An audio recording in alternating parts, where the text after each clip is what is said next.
Hello students, आज हम study करेंगे मैग्नेटिक फील्ड किसी करंट कैरिंग कंडक्टर की वजह से। अगर आपने एक कंडक्टर लिया है उसमें से करंट फ्लो कर रहा है तो उसकी वजह से मैग्नेटिक फील्ड क्या होगी। इस टॉपिक को हम दो पार्ट में करने वाले हैं। कैसे? एक, अगर आपने कंडक्टर को स्ट्रेट लाइन लिया है, कोई स्ट्रेट वायर ले लिया आपने कंडक्टर की। दूसरा, आपने कंडक्टर सर्कुलर लूप में लिया है, उस वायर को आपने गोल घुमा दिया सर्कल की फॉर्म में, तब क्या मैग्नेटिक फील्ड होगी। स्ट्रेट लिया है तो क्या मैग्नेटिक फील्ड होगी। तो आज पहला जो टॉपिक हम करेंगे वो है जब आपने एक स्ट्रेट कंडक्टर लिया है। अगर स्ट्रेट कंडक्टर लिया है तब आपके पास कैसी मैग्नेटिक फील्ड होगी। तो देखिए, अगर आपने एक स्ट्रेट वायर का कंडक्टर लिया जिसमें से करंट जा रहा है तो जो मैग्नेटिक फील्ड होगी वो कंसेंट्रिक रिंग्स होंगी जिनका सबका सेंटर जो है वो वायर पर ही आएगा। ये सेंटर है। अगर आपने स्ट्रेट कंडक्टर लिया है तो मैग्नेटिक फील्ड कंसेंट्रिक रिंग्स होंगी जिनका सबका सेंटर कहाँ होगा, वायर के ऊपर होगा। तो हम इसको लिख देते हैं। लिखिए, magnetic field line around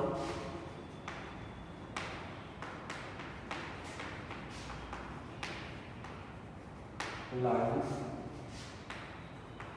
around the straight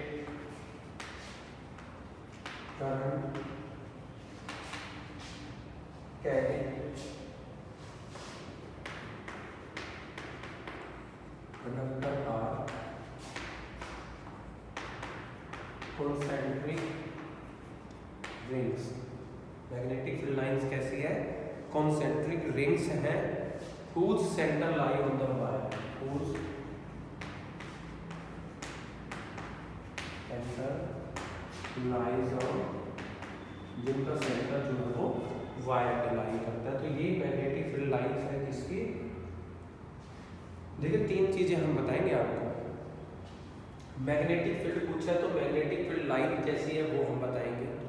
उसके बाद मैग्नेटिक फील्ड क्या होगी वो हम बताएंगे, और वो मैग्नेटिक फील्ड की डायरेक्शन कहाँ होगी वो भी हम बताएंगे। तो पहली चीज़ हमने बताई कि अगर आपने स्ट्रेट कंडक्टर लिया है तो फिर मैग्नेटिक फील्ड लाइंस कैसी होगी वो हमने डिस्कस कर दिया। अब मैग्नेटिक फील्ड किसी पॉइंट पर अगर निकालना चाहो, मान लो ये पॉइंट है, इस पॉइंट पर ये P पॉइंट है, इस पॉइंट पर आपको मैग्नेटिक फील्ड निकालनी है तो वो कितनी होगी, किन किन चीज़ों पर डिपेंड करेगी। तो देखिए, मैग्नीट्यूड बोलते हैं वैल्यू को। Magnitude of magnetic field at any point P, किसी पॉइंट P पर जो आप निकालना चाह रहे हो, is directly proportional to amount of current and inversely proportional to distance of point। अगर आप मैग्नेटिक फील्ड B निकालना चाह रहे हैं पॉइंट P पर तो वो दो चीज़ों पे डिपेंड करता है। एक तो B डायरेक्टली प्रोपोर्शनल है कि यहाँ करंट कितना फ्लो कर रहा है।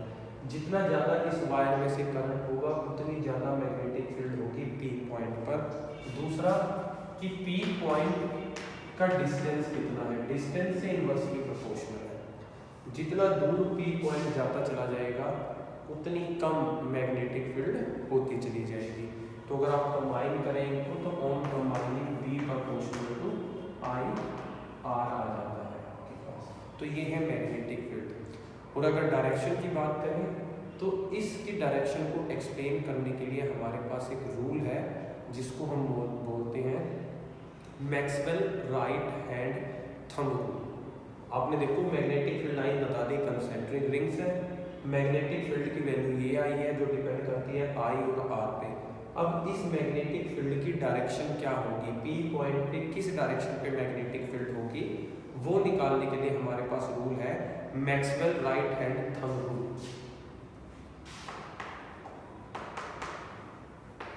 Maxwell right hand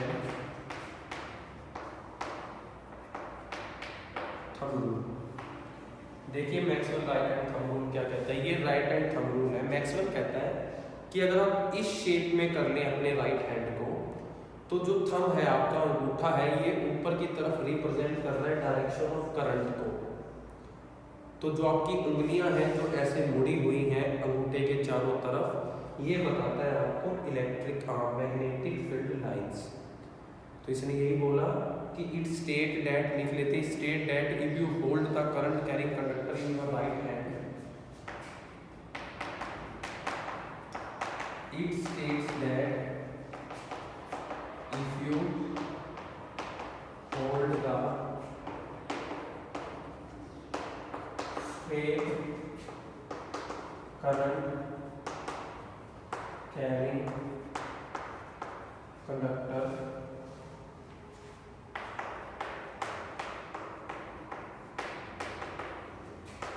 in your right hand, अगर आप राइट हैंड में, ये कोई वायर है और आप इसको ऐसे होल्ड कर लो, राइट हैंड में पकड़ लो, तो such that point thumb points in the direction of current, such that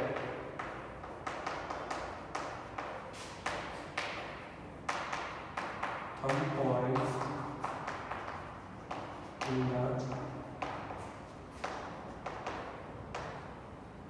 direction of current, जो थंब है वो करंट की डायरेक्शन बता रहा है आपको, and the direction in which finger encircles, and direction in which fingers are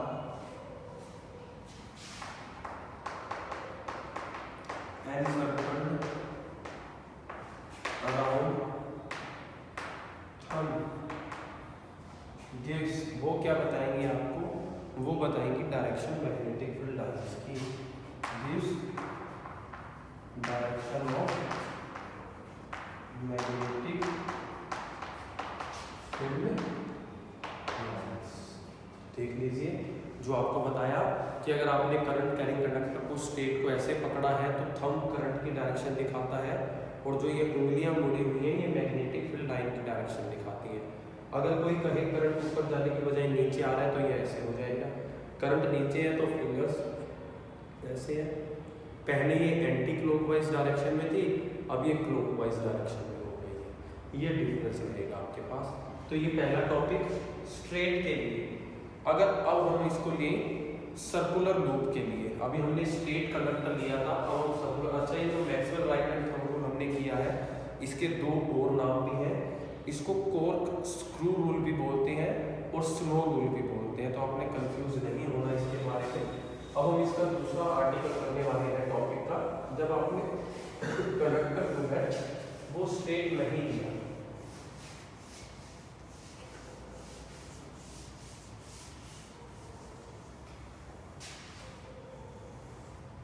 अब हमारे पास कंडक्टर जो है वो सर्कुलर लूप है,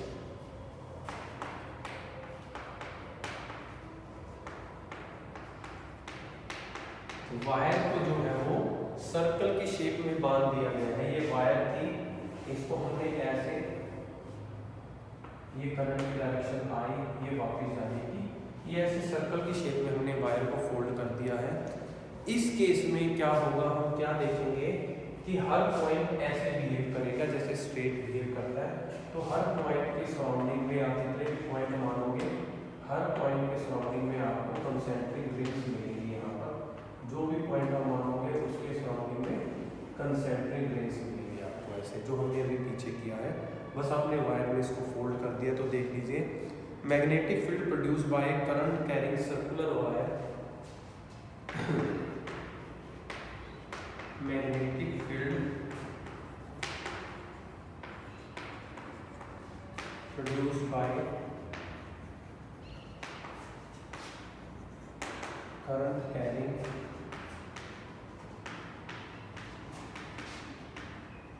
सर्कुलर वायर। डायरेक्शन को वो सबसे पहली चीज बतानी थी मैग्नेटिक फील्ड लाइन, वो बता दी कि हर पॉइंट पर ऐसे ही कंसेंट्रिक रिंग्स बनेंगे आपके पास। दूसरी चीज बतानी थी मैग्नेटिक फील्ड जो निकलेगी उसकी वैल्यू क्या होगी। तो जो मैग्नेटिक फील्ड होगी करंट कैरिंग वायर की वजह से, वो तीन चीजों पर यहाँ पर डिपेंड करने वाली है। वायर इज पहला डायरेक्टली प्रोपोर्शनल टू करंट, दूसरा inversely proportional to radius.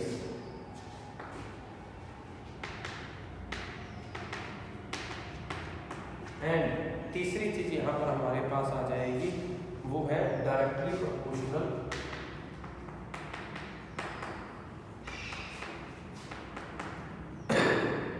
To number of turns of coil. आपने जो कॉइल लिया उसमें आपने उसको कितना टर्न लिए हैं, एक बार मोड़ा है या ऐसे टर्न्स ले लिए वायर की तरह, तीन चीजों पे डिपेंड करता है। तो B directly proportional to I, B directly proportional to N number of turns and B inversely proportional to 1/r। कंबाइन करने पर यह आ जाता है NI/r। तो ये फॉर्मूला हमारे पास मैग्नेटिक फील्ड का आता है सर्कुलर लूप के लिए। स्ट्रेट में यहाँ पर n नहीं था, सर्कुलर में यहाँ पर n आ गया है आपके पास, ये आपको याद रखना है। डायरेक्शन यहाँ पर भी वैसे ही निकाली जाएगी जैसे हम पहले निकालते थे, किसी भी पॉइंट के अलोंग उस पॉइंट पे हम करंट की डायरेक्शन को नोट कर लेंगे। तो मैग्नेटिक फील्ड जो है हमने दो करंट कैरिंग कंडक्टर की वजह से स्टडी करी, एक स्ट्रेट वायर, दूसरा जो है वो सर्कुलर लूप। एक तीसरा आर्टिकल और हम यहीं इसी आर्ट में करने वाले हैं, वो है हमारे पास सोलेनोइड, कि सोलेनोइड की वजह से मैग्नेटिक फील्ड लाइन कैसी होगी वो भी देख लीजिए। तीसरा कंडक्टर आप इसको बोल सकते हो, तीसरी टाइप जो है, जैसे एक स्ट्रेट था एक सर्कुलर था, तो इसको हेलिक्स बोला जा सकता है। हेलिक्स, हेलिक्स इसलिए बोला जाएगा क्योंकि इसकी शेप हेलिक्स जैसी होती है, ऐसी शेप होती है सोलेनोइड की।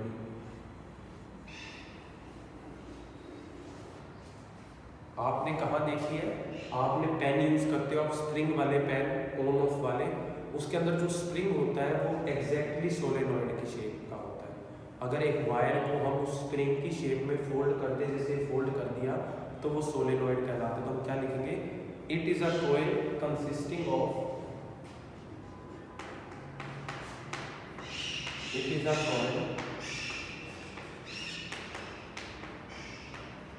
consisting of number of turns of insulated copper wire। देखिए ये एक कॉइल है जिसमें बड़े सारे टर्न्स हैं, इंसुलेटेड कॉपर वायर, ये कॉपर वायर के इसको बड़े सारे टर्न्स कर दिए, तो इस शेप को हमने क्या बोल दिया है, सोलेनोइड बोल दिया। ये फिगर है हमारे पास। एक सोलेनोइड बिल्कुल वैसे ही बिहेव करती है जैसे एक बार मैग्नेट करती है। क्यों, जब हमने एक बार मैग्नेट ड्रॉ करी तो हमने क्या देखा, जिस तरीके से बार मैग्नेट में से लाइनें निकलती हैं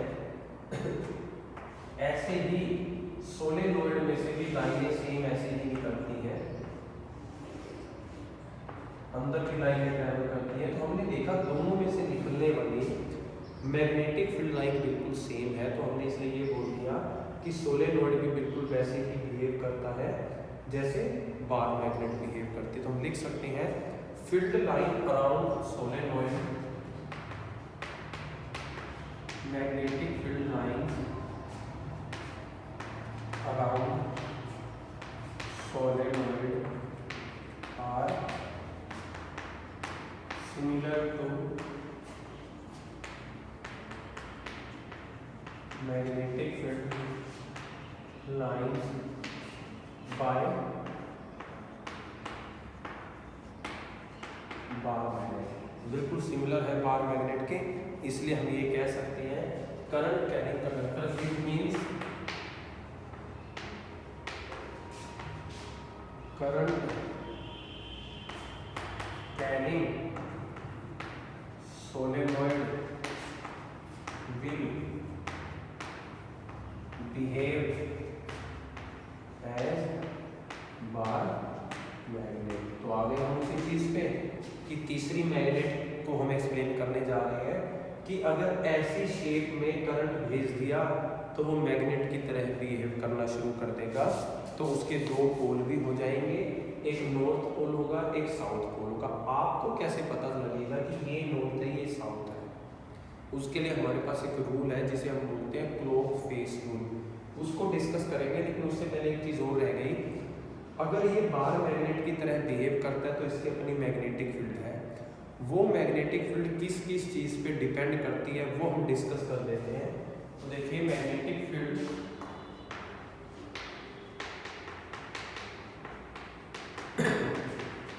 produce by solenoid depends on, किन किन चीज़ों पर डिपेंड करती है? वो जो मैग्नेटिक फील्ड है डायरेक्टली डिपेंड है करंट के। जितना करंट ज़्यादा होगा सोलेनोइड में उतनी ज़्यादा मैग्नेटिक फील्ड होगी। डायरेक्टली डिपेंड है नंबर ऑफ टर्न्स के, जितने ज़्यादा आपने टर्न्स लिए हैं उतने ज़्यादा जो है वो मैग्नेटिक फील्ड जो है वो ज़्यादा होगी। और तीसरा डिपेंड है nature of substance of coil. आपने जो कॉइल ली है, वो जो वायर ली है, वो इंसुलेटेड मटेरियल की ली है या फिर कंडक्टर की ली है तो मैग्नेटिक फील्ड ज़्यादा होगी। इंसुलेटर की ली है तो मैग्नेटिक फील्ड जो है वो कम हो जाएगी आपके पास। तो ये तीन प्रॉपर्टीज पर वो डिपेंड करता है। डायरेक्शन कैसे पता लगाओगे वो देख लीजिए। वो जो रूल मैंने आपको बताया, रूल्स आपको यहाँ पर जरूर याद रखने हैं। रूल आपके पास क्लॉक फेस रूल,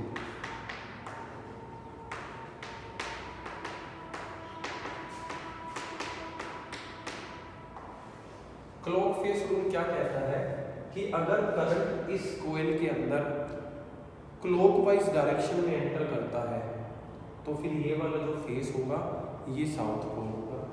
और अगर करंट एंटर करता है एंटी क्लॉकवाइज तो ये वाला जो फेस होगा वो नॉर्थ फेस होगा। तो देखिए, if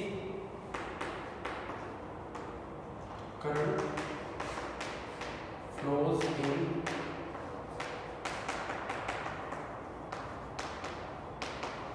anti-clockwise direction, then face of coil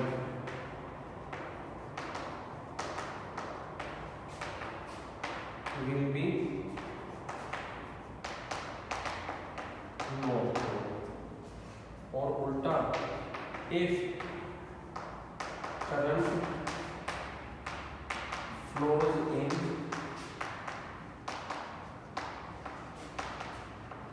clockwise direction, then face of coil will be south। ये आपको याद रखना है।